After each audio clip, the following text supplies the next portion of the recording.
Sekitaran jam 11 malam, Kelvin YG memang hobinya begadang sambil bermain game online di kamarnya mendengar suara.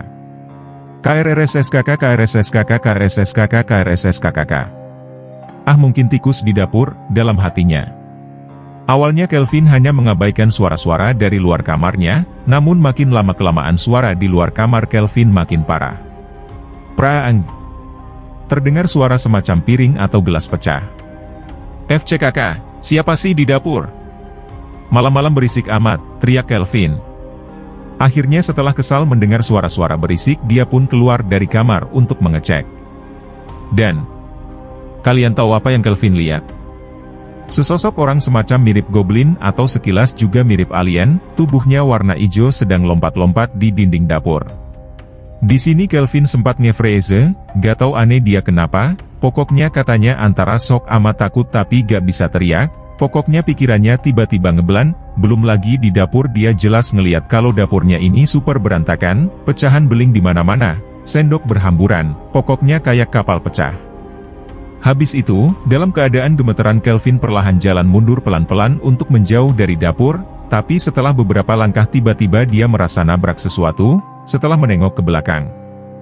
GRRRRRRRRRRRGRRR. Kelvin melihat genderuwo besar banget. Tingginya sekitaran 3 meter, ini full badannya ditutupin sama rambutnya, matanya merah bersinar. Setelah ngelihat penampakan ini, akhirnya Kelvin pun pingsan. Setelah dia sadar besok paginya, dia tanya-tanyain sama keluarganya, kenapa bisa sampai tiduran di luar. Hah? Di luar? Kelvin kaget, karena katanya dia didapat tiduran di depan teras rumah, dan ditambah lagi setelah Kelvin menanyai tentang kondisi dapur, katanya dapur bersih-bersih aja, gak ada pecah-pecahan di dapur. Tentu saja ini membuat Kelvin tambah shock, menurutnya kejadian ini benar-benar parah di luar dugaan. Akhirnya dia pun mulai bercerita tentang kejadian sebelumnya kepada keluarganya. Dan kalian tahu apa respon keluarganya? Kelvin dilarang bergaul lagi sama aneh teman-teman komplek lainnya. Dan setelah kejadian ini, memang Kelvin sempat lost kontak sama aneh teman dua. Katanya sih dia habis itu diruqyah, mungkin buat ilangin jin-jin YG nempel pada tubuhnya, lalu ngadain pengajian di rumahnya, dan setelah kejadian itu dia pun kembali hidup normal seperti biasa. Namun sudah gak bergaul sama aneh teman 2 YG lain. Di rumah Tian. Nah, kalau Tian ini emang gak terlalu parah sih katanya. Katanya sekitaran jam 8.30 malam sehabis dia sholat Isya, dia pergi belajar di ruang keluarga sambil nonton bersama keluarganya. Nah, posisi ruangan ini kan tepat di tengah-tengah, jadi dari ruangan ini dapur, kamarnya, sama ruang tamu itu kelihatan. Waktu dia lagi baca-baca bukunya, sekilas dia ngelirik ke jendela di ruang tamu. Katanya di sini dia ngelihat biangan putih lewat-lewat beberapa kali. Awalnya dia pikir itu cuma bayangan lampu YG ketutupan sama hewan, jadi dia biarin aja. Setelah dia ngelirik ke jendela dapur, tuh bayangan ada lagi lewat. Mungkin hampir beberapa lama gitu katanya bayangin itu ternyata ngelilingin sekitaran rumahnya, mungkin sebenarnya mau masuk ke dalam rumah Tian, tapi gak bisa. Semacam ada yang halangin, mungkin menurut aneh. Setelah sadar itu biangan apa, Tian pun berusaha gak peduli apa-apa sambil baca-baca doa dalam hati. Padahal keluarganya ada di ruangan itu juga loh, tapi gak ada yang sadar atau mungkin cuma Tian YNG ditampakin, karena katanya ibunya padahal sempat ke ruang tamu buat nutup gorden, dan padahal Tian jelas banget itu bayangan lewat depan ibunya, tapi ibunya tetap biasa aja, kayak gak sadar sesuatu barusan. Atau mungkin juga ibunya Tian ngeliat, tapi memang biasa aja karena gak takut. Setelah itu dia pun pergi tidur di kamarnya. Karena kamarnya ini bersebelahan sama dapur, dan dekat halaman belakang rumahnya, ternyata dia masih sempat ngeliat bayangan itu muter keliling rumahnya lewat jendela kamarnya, dia pun langsung cepat baca doa tidur dan langsung tidur. Setelah melewati malam kedua itu pun, aneh mulai ngerasa agak stres memikirkan kejadian yang kami alami. Setelah semua kejadian ini, apa mau mereka? Apa maksud mereka ganggu kami? Apa mungkin ada kesalahan yang kami lakukan saat digubuk itu? Gimana cara ngusir mereka? Besoknya setelah teror di malam itu, sorenya aneh teman-teman aneh berkumpul kembali di pos. Kami ngobrol dengan masalah teror di rumah kami masing-masing. Kelvin sorenya masih sempat ngumpul sama aneh, katanya dia cerita ke keluarganya pas malamnya. Berdiskusi mencari cara bagaimana menghentikan teror yang kita alami, namun tak kunjung usai dengan perdebatan YG sia-sia dan saling nuduh. Ya udah, hari ini kita gak usah ke gunung dulu. Kita lihat nanti, gimana malamnya. Kalau masih ada YG diganggu, baru kita kesana sama-sama, tukas Aldo. Setuju, timpal Tian. Akhirnya sore itu kami tidak pergi ke gunung, dan bermain bola seperti biasa. Sambil berharap teror itu selesai ketika kami berhenti pergi ke sana. Namun harapan itu sepertinya tidak berlaku, malamnya mereka masih meneror kami. Ini udah gak bener. Pikir Ane. Sedikit tambahan, selain mbak-mbak Kunti yang ada di kamar Ane, ternyata si nenek 9 ini masih berada di depan rumah Ane. Tepatnya di samping pohon ceri yang berada depan RMH Ane. Singkat cerita, besoknya Ane teman dua Ane berdiskusi kembali, dan berpendapat bahwa pasti salah satu di antara kita ada yang ngelakuin kesalahan, sampai membuat penunggu di sana jadi ikutin kita. Jadi mau gak mau kita harus kembali ke gunung untuk meminta maaf sama penunggu di sana. Setelah sampai di gunung kedua, kami menyusuri hutan dan masuk ke dalam untuk ke tempat gubuk tua itu. Lah, kok aneh, kata Ane. Apaan, sahut Monai. Gubuknya. Jawab Ane. Kenapa, timpal Tian? Gubuknya hilang GBLK, jawab Ane. Hah? Emang di sini ya tempat pondoknya, bukan di dalam lagi, jawab Tian. Gak, gue inget Cuk ada gundukan batu besar di situ, harusnya gubuknya di sebelahnya, kata Ane. Ah perasaanmu aja itu, ayo kita cek ke dalam lagi, jawab Monai. Setelah kembali berjalan ke dalam hutan, menyusuri sekeliling hutan yang tak terlalu besar itu, namun ternyata hasilnya nihil. Gubuknya beneran hilang. Terus gimana, kata Aldo.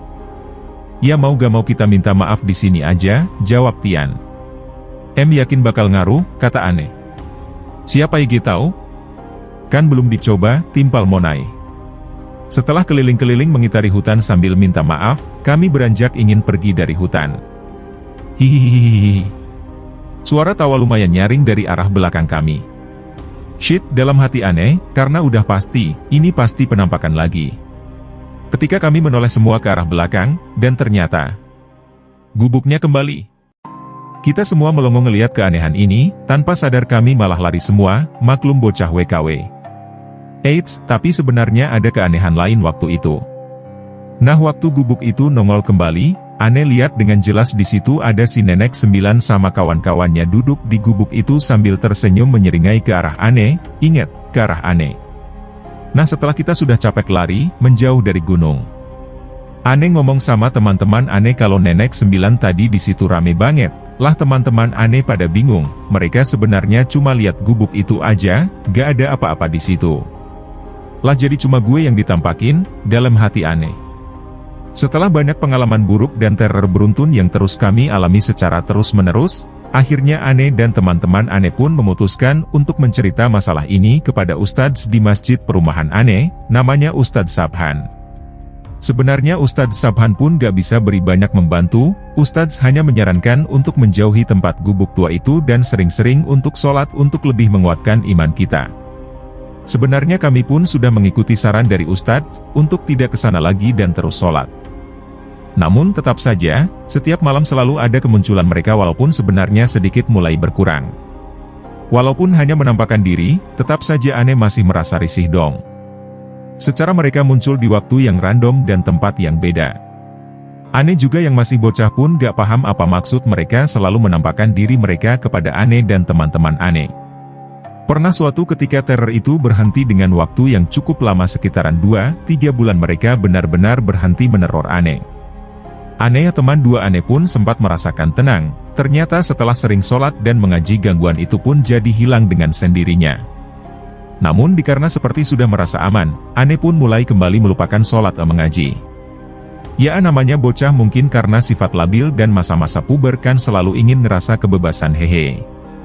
Jadi kalau gak salah sewaktu liburan semester, sekitaran habis Isya Ane dan teman-teman Ane ngumpul seperti biasa.